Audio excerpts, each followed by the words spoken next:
शक्ति। बाबा के आज के महावाक्यों का सार है, मीठे बच्चे, अनेक देहधारियों से पीठ निकाल एक विदेही बाप को याद करो। अनेक देहधारियों से पीठ निकाल एक विदेही बाप को याद करो तो तुम्हारे सब अंग शीतल हो जाएंगे।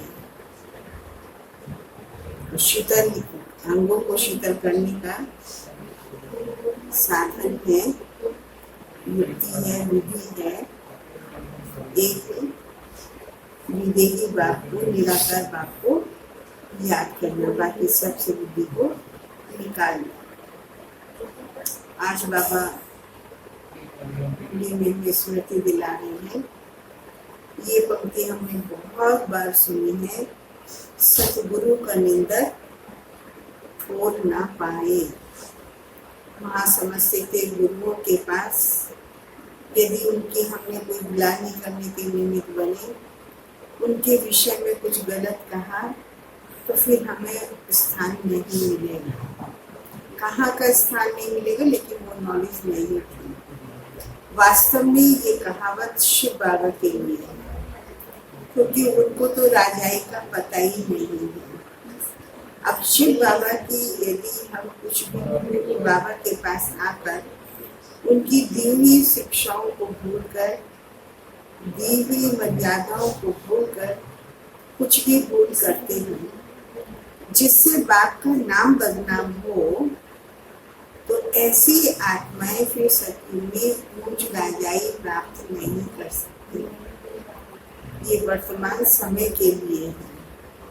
दूसरा बाबा समझा रहे हैं, वहाँ हम हॉस्पिटल बनवाते थे तो एक जन्म के लिए अगले जन्म में हमको निरोगी काया मिलती थी, लेकिन हम धनवान बन जाए या हमें अच्छी शिक्षा मिल जाए, ऐसा नहीं होता। दूसरी बात, यहाँ पर हम धर्मशाला बनवा देंगे तो अगले जन्म में महल मिल जाएगा। विद्यालय बनवाएंगे तो अगले जन्म में अच्छी शिक्षा मिल जाएगी। लेकिन शिव बाबा जब आकर हम बच्चों को ज्ञान दे रहे हैं, इस ज्ञान को जब हम दूसरी आत्माओं को देते हैं, उन आत्माओं के कल्याण के लिए कुछ स्थान बना देते हैं। अपने तन मन धन से जो भी हम सेवा करते हैं, तो भविष्य 21 जन्म के लिए हमें शांति, स्वास्थ्य, सुख, संपत्ति सब कुछ प्राप्त हो जाता है। किसी भी चीज का अभाव नहीं होगा। तो यही समय है जब हमें इतनी बड़ी कमाई अभी करनी है। तो आज के महावाक्यों से प्रश्न है, जो देवी कुल की आत्माएं हैं उनकी निशानी क्या होगी? सोचो, हम देवी कुल में जा रहे हैं, जहाँ का हमने लक्ष्य लिया है, तो लक्ष्य स्पष्ट होता है, मुझे क्या बनना है। इंजीनियर बनना है तो मुझे क्या क्वालिटी अपने में डेवलप करनी है। डॉक्टर बनना है तो क्या क्वालिटी डेवलप करनी है। अब हमें देवी कुल में जाना है, देवी देवता बनना है, तो मेरे अंदर कौन सी निशानियां दिखाई देनी चाहिए? आप लोगों ने सोचा है कि वो पूछ तो नहीं सकते। मैं सुनाती हूँ बाबा के महावाक्य पढ़कर। बाबा के महावाक्यों के अनुसार उत्तर है, देवी कुल वाली आत्माओं को इस पुरानी दुनिया से सहज ही वैराग्य होगा, क्योंकि ये देवताओं की दुनिया नहीं है। उनकी दुनिया दिव्य गुणों से संपन्न देवात्माओं की दुनिया है। दूसरी निशानी उनकी होगी, उनकी बुद्धि बेहद में होगी। शिवालय में चलने के लिए वह पावन फूल बनने का पुरुषार्थ करेंगे। तीसरी निशानी है कोई भी आसवी चलन नहीं चलेंगे। चौथी निशानी है अपना पोता में रखेंगे। कोई आसवी कर्म तो नहीं हुआ।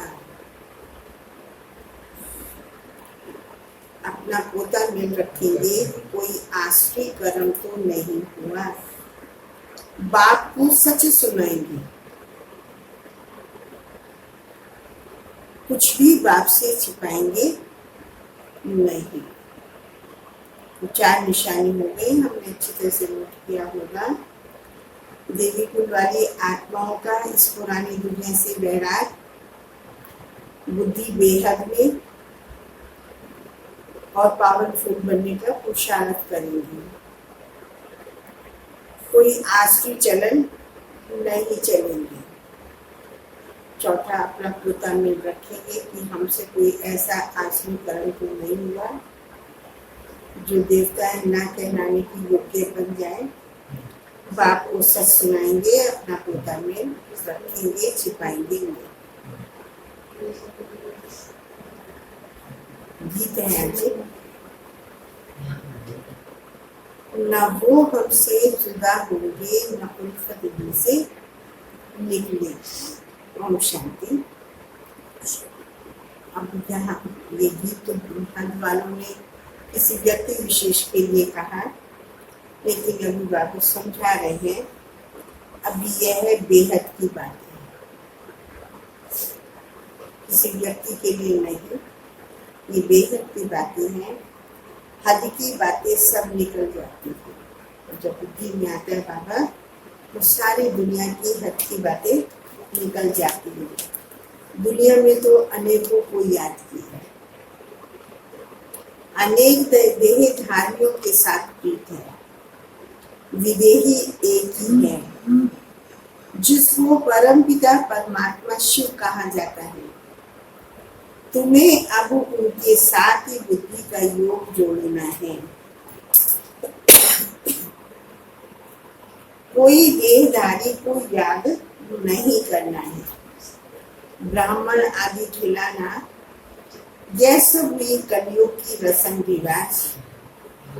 वहाँ की रस्म रिवाज और यहाँ की रस्म रिवाज, माना कलियुगी भक्ति की जो रस्म रिवाज है वो, और यहाँ जब बाबा के बच्चे बन जाते हैं संगम पर, तो यहाँ की रस्म रिवाज दोनों बिल्कुल एक दूसरे से अलग है।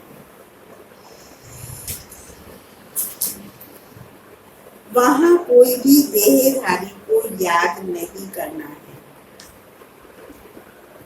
जब तक वह अवस्था आए तब तक पुरुषार्थ चलता रहता है। बाप कहते हैं जितना हो सके पुरानी दुनिया के जो होकर गए हैं या जो हैं उनको भूल जाना है। जो आत्माएं शरीर छोड़ चुकी हैं या जो अभी हैं हमारे सामने, उन सबको भूलना है। सारी दिन बुद्धि में यही चले किसको क्या समझाना है। तो किसी देहधारी को याद ना गए हुए को, ना प्रेजेंट वालों को याद करना है, बल्कि बुद्धि में सोच चले कि हम किसी को क्या समझाएं। सबको बताना है। आकर वर्ल्ड के पास्ट प्रेजेंट फ्यूचर को समझो, जिसको कोई नहीं जानता। पास्ट अर्थात कब से शुरू हुई सृष्टि, प्रेजेंट अब क्या है। शुरू हुई है सतयुग से, तो सतयुग से लेकर अभी तक फ्यूचर क्या होता है दुनिया बिल्कुल नहीं जानती। तुम बच्चे जानते हो, इसीलिए चित्र आदि बनाते हो। यह है बड़ा बेहद का नाटक। वह झूठे हद के नाटक तो बहुत बनाते हैं। स्टोरी बनाने वाले अलग होते हैं नाटक की, और नाटक की सीनरी बनाने वाले दूसरे होते हैं। यह सारा राज अभी तुम्हारी बुद्धि में है। अभी जो कुछ देखते हो वह नहीं रहेगा, विनाश हो जाएगा। तो तुमको सत्य की नई दुनिया की सीनरी बहुत अच्छी दिखलानी पड़े। जैसे अजमेर में सोने की द्वारिका है, तो उसमें से भी सीनरी लेकर नई दुनिया अलग बनाकर फिर दिखाओ। इस पुरानी दुनिया को आग लगनी है, इनका भी नक्शा बनाओ। और वह नई दुनिया इमर्ज हो रही है, ऐसे ख्यालात कर अच्छी रीति बनाना चाहिए। वह तो तुम समझते हो। इस समय मनुष्यों की बिल्कुल है जैसे पत्थर बुद्धि। कितना तुम समझाते हो फिर भी बुद्धि में बैठता नहीं। जैसे नाटक बनाने वाले सुंदर से सीनरी बनाते हैं, ऐसे कोई से मदद ले स्वर्ग के सीनरी बहुत अच्छी बनानी चाहिए। वो लोग आइडिया अच्छी देंगे, युक्ति बताएंगे, उनको समझाकर ऐसा अच्छा बनाना चाहिए जो मनुष्य आकर समझे। बरोबर सत्य में एक ही धर्म था। तुम बच्चों में भी नंबर 1 है जिनको धारणा होती है। तो बाबा ने काम दिया जी बुद्धि को चलाने का। पुरानी दुनिया को भूल जाएंगे और नई दुनिया की सेवा में लग जाए, इसके लिए काम मिला है हमें। तो बाबा ने कहा कि बीते हुए जो मनुष्य चले गए या जो पुराने प्रेजेंट हैं, उनको ना याद करके एक शिव बाबा को याद करना है और सेवा के लिए नए प्लान बनाने। तो एक प्लान बनाया कि यहाँ का पास्ट, प्रेजेंट और फ्यूचर तीनों की स्टोरी सुनाओ। पास्ट कब से था, माना सतयुग से पास्ट था, प्रेजेंट अभी है संगम युग, और फ्यूचर फिर ये सतयुग की दुनिया होगी। तो ये सब बनाओ। उसके लिए बाबा ने शिक्षा दी है कि सोने की द्वारिका अजमेर में मॉडल है। उस मॉडल का सीन ले लो। जो दुनिया में नाटक बनाने वाले हैं उनसे मिलो, क्योंकि वहाँ पर नाटक बनाने वाले अलग, सीनरी बनाने वाले अलग, स्टोरी बनाने वाले अलग होते हैं। तो वहाँ से उन लोगों से आइडिया लेकर फिर सत्युग के नज़ारे, सत्युग के एक्टर्स, वो सब दिखाओ। तो जो लोग आएंगे तो वो समझेंगे। तो जो नहीं समझते हैं फिर तो वो पत्थर बुद्धि है। लेकिन हमें अपनी बुद्धि चलानी चाहिए। कितना तुम समझाते हो फिर भी मनुष्यों की बुद्धि में बैठता नहीं। जैसे नाटक बनाने वाले सुंदर सीनरी बनाते हैं, ऐसे कोई से मदद ले स्वर्ग की सीनरी बहुत अच्छी बनानी चाहिए। वो लोग आइडिया अच्छी देंगे, युक्ति बताएंगे, उनको समझाकर ऐसा अच्छा बनाना चाहिए जो मनुष्य आकर समझे। बरोबर सतयुग में तो एक ही धर्म था। तुम बच्चों में भी नंबर 1 हैं जिनको धारणा होती है। देह अभिमानी बुद्धि को चीची कहा जाता है। देही अभिमानी को बुलबुल फूल कहा जाता है। जिनकी बुद्धि देह अभिमान में रहती है वो है चीची, और जो आत्माभिमानी बनते हैं वो है बुलबुल फूल। अभी तो तुम फूल बनते हो। देह अभिमान रहने से कांटे के कांटे रह जाते। तुम बच्चों को तो इस पुरानी दुनिया से वैराग्य है। तुम्हारी है बेहद की बुद्धि, बेहद का वैराग्य। हमको इस वैशाल्य से बड़ी नफरत है। अभी हम शिवालय में जाने के लिए फूल बन रहे हैं। बनते बनते भी अगर कोई ऐसे खराब चलन चलते हैं तो समझा जाता है इनमें अभी बुद्धि प्रविष्टा है। एक ही घर में पति हंस बन रहा है तो पत्नी नहीं समझती, तो डिफिकल्टी होती है।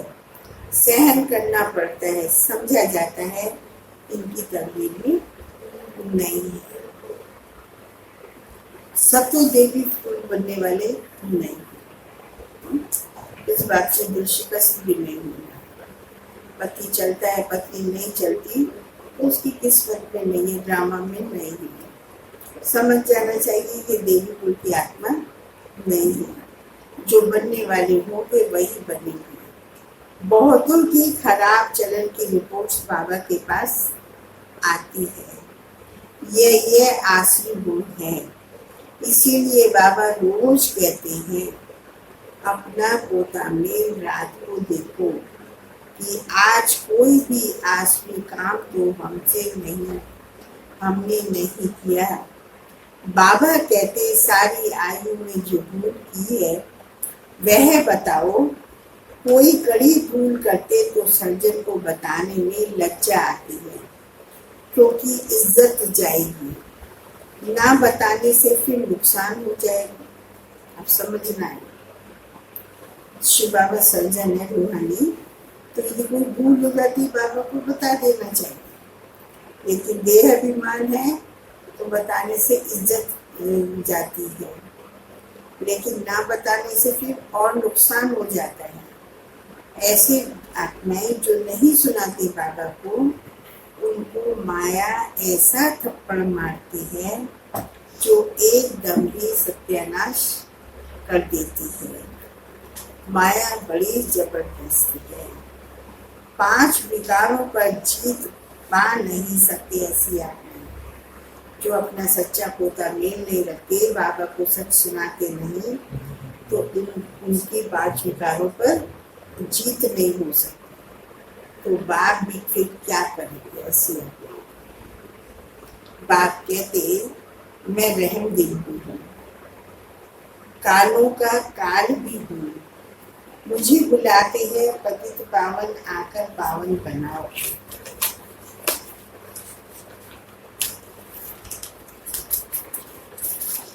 मेरा नाम तो दोनों है ना, रहमदिल भी और कालों का काल भी। कैसे रहमदिल हूँ, फिर कैसे कालों का काल हूँ, वह पाठ अभी बजा रहा हूँ। रहमदिल ज्ञान समझा समझाकर हमें कांटों से फूल बनाते, और फिर जब नहीं चलते तो उन आत्माओं को सबको मैसेज मिल रहा है, वो नहीं मानते, उन आत्माओं को बाबा फिर धर्मराज की सजा देकर ले जाते हैं। तो बाबा ने कहा बाबा कैसे है, वो सब बाबा बता रहे। वह पाठ बाबा का भी चल रहा है, कालों के काल महाकाल का भी और रहमदिल का भी। कांटों को फूल बनाते हैं तो तुम्हारी बुद्धि में बहुत खुशी होती है। अमरनाथ बाप कहते हैं तुम सब पार्वतियां हो, अभी तुम मांबेकम याद करो, तुम अमरपुरी में चले जाएंगे और तुम्हारे पाप नाश हो जाएंगे। उस यात्रा करने से तुम्हारे पाप नाश तो होते नहीं। यह है भक्ति मार्ग की यात्राएं। बच्चों से यह प्रश्न भी पूछते हैं कि खर्चा कैसे चलता है। आप लोग भी पहले सोचते थे, और अब आपसे लोग पूछते हैं कि यहाँ का खर्चा कैसे चलता है। तो क्या समझाना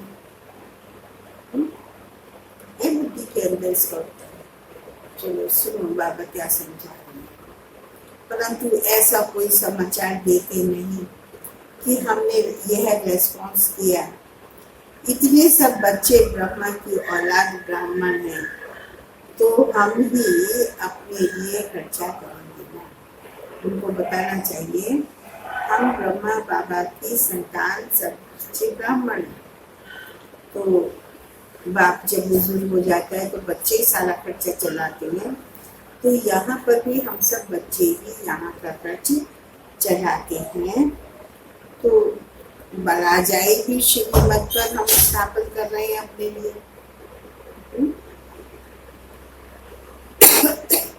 तो राज्य भी हम ही करेंगे, राजयोग हम सीखते हैं तो खर्चा भी हम करेंगे।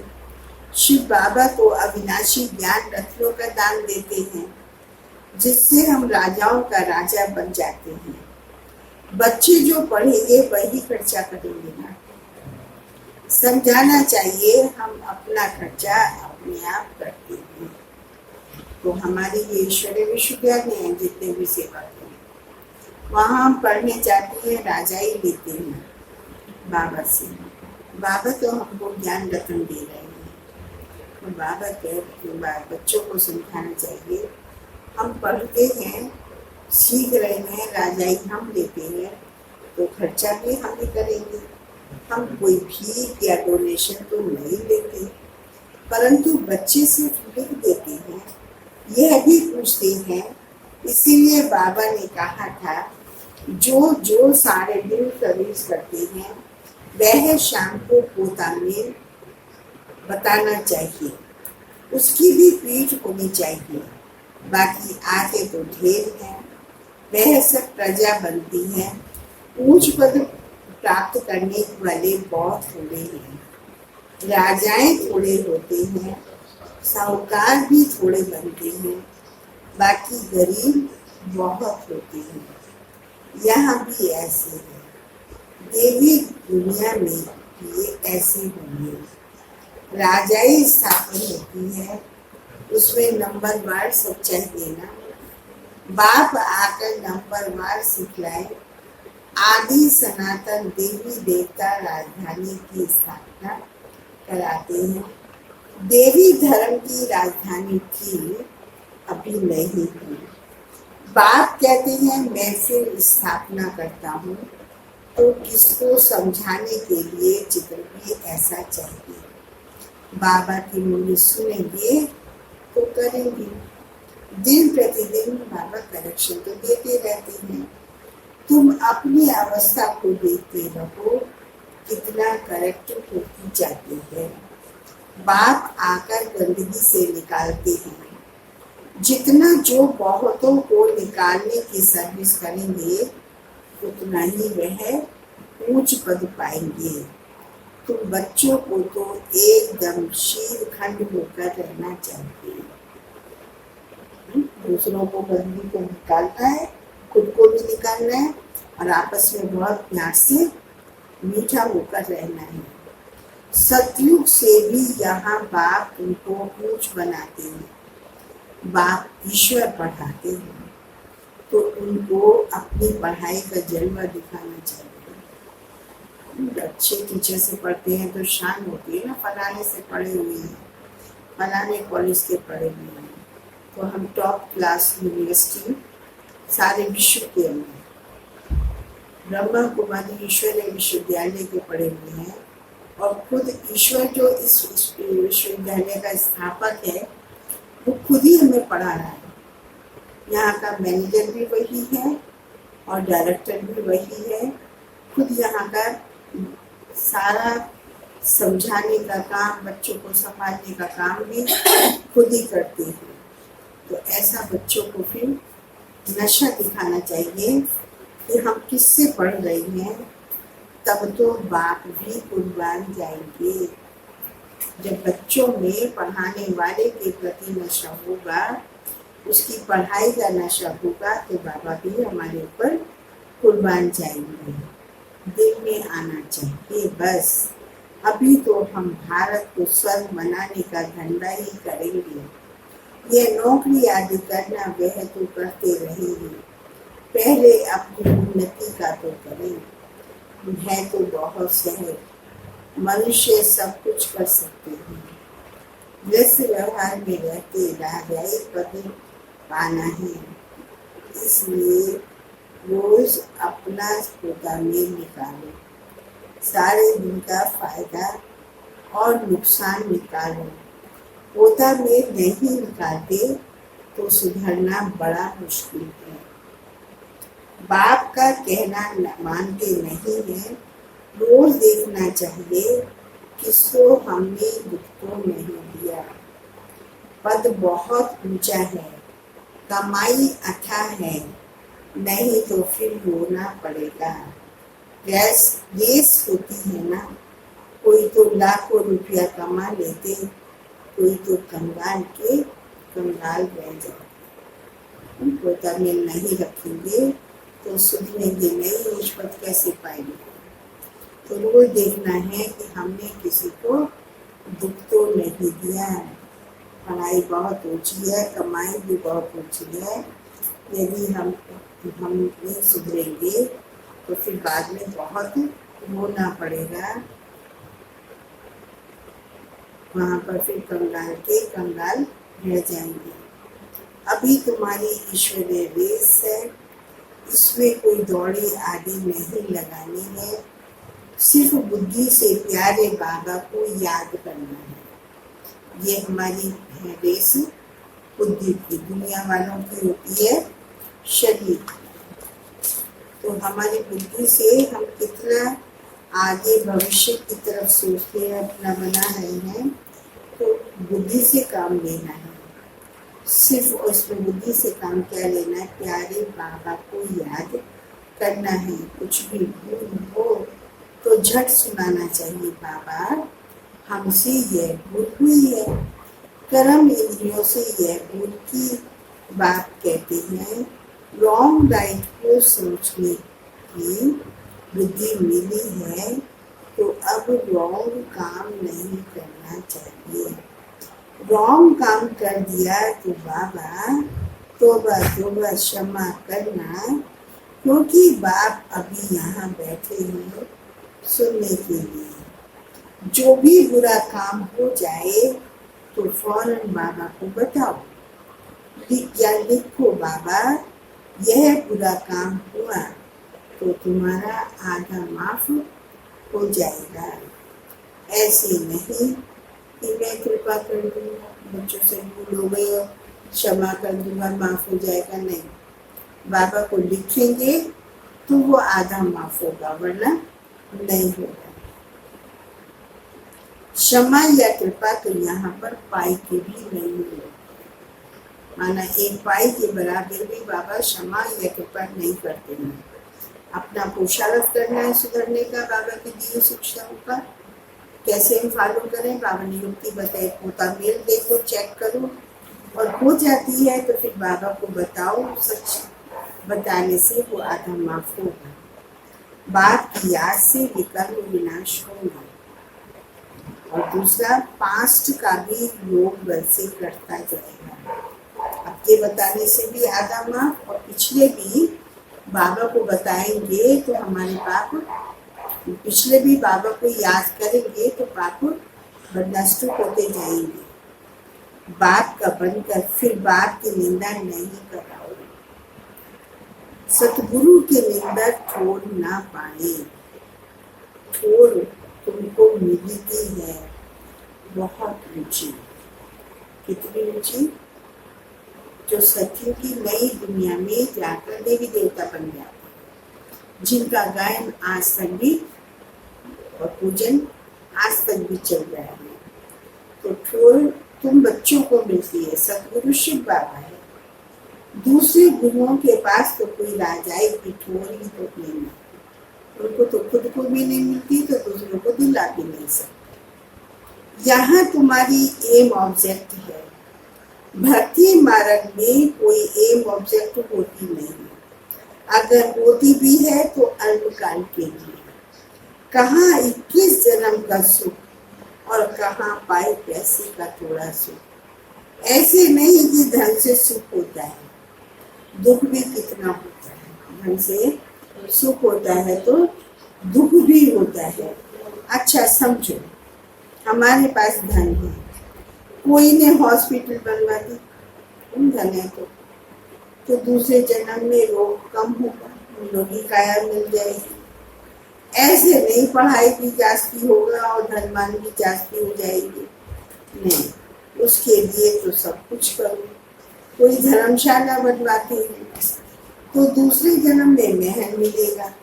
ऐसे नहीं कि तंदुरुस्त भी रहेंगे धर्मशाला बनवाने से, नहीं। तो बाप कितनी बातें समझाते हैं। कोई तो अच्छी रीति समझकर समझाते, कोई तो समझते ही नहीं।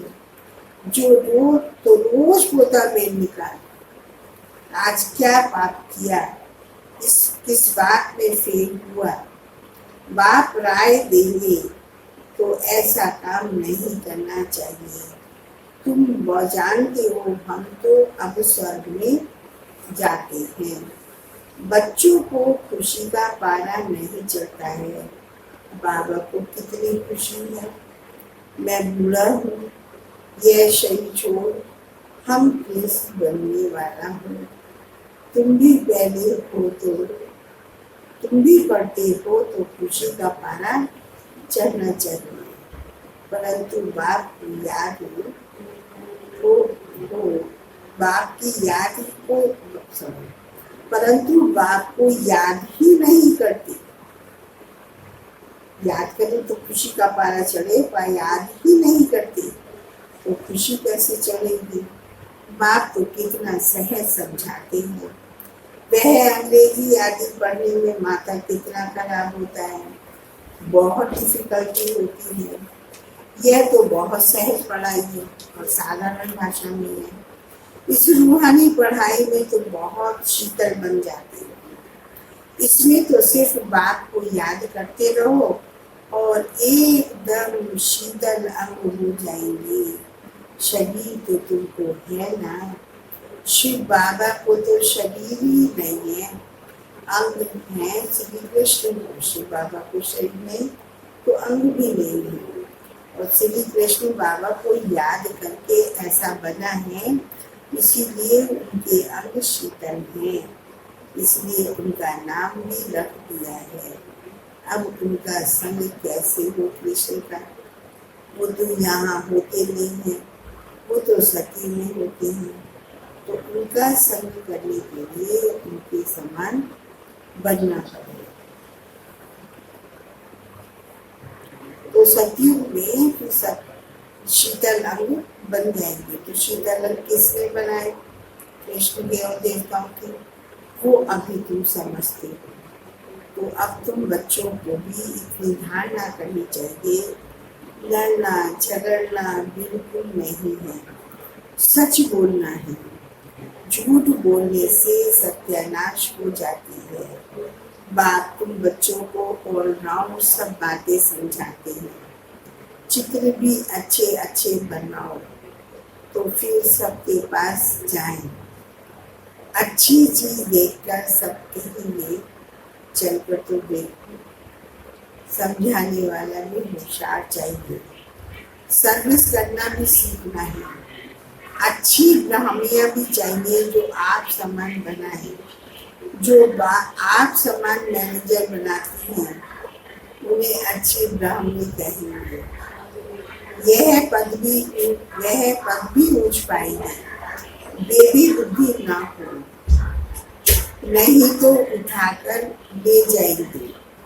रावण संप्रदाय है ना, ऐसी ब्राह्मणी तैयार करो जो पीछे सेंटर चला सके। अच्छा, मीठी मीठी सिक्के लगे बच्चों प्रति माँ पिता बाप दादा का याद प्यार। गुड मॉर्निंग रूहानी बाप की रूहानी बच्चों को नमस्ते। हम रूहानी बच्चों की रूहानी बाप दादा को नमस्ते नमस्ते नमस्ते।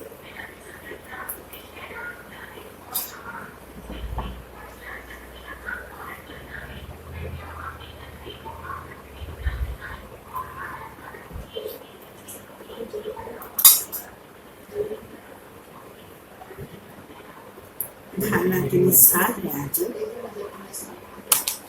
बाप को अपनी पढ़ाई का जलवा दिखाना है।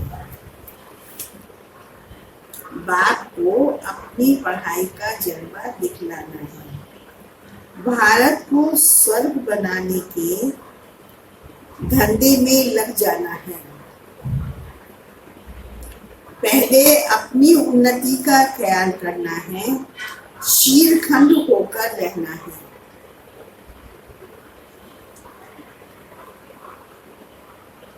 सेकंड है, कोई भूल हो तो बाप से क्षमा लेकर स्वयं ही स्वयं को सुधारना है। यदि हमसे कोई भूल हो जाए तो बाबा को सुनाकर क्षमा लेकर खुद ही खुद को सुधारना है। बाप कृपा नहीं करते, बाप की याद से विकर्म काटने हैं। निंदा कराने वाला कोई भी कर्म नहीं करना है। वरदान में आज अपनी पावरफुल स्टेज द्वारा सर्व की शुभ कामनाओं को पूर्ण करने वाले महादानी भव।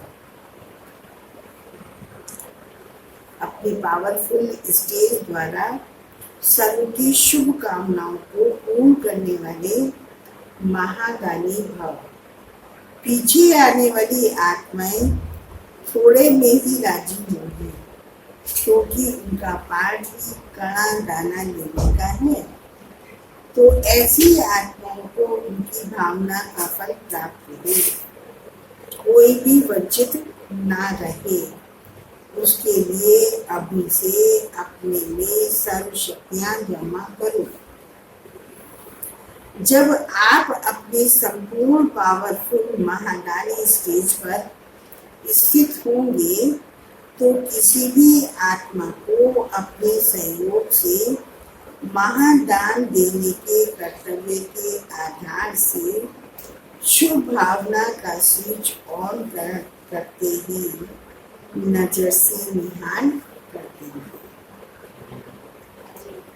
स्लोगन है, सदा ईश्वरीय मर्यादाओं पर चलते रहो तो मर्यादा पुरुषोत्तम बन जाएंगे।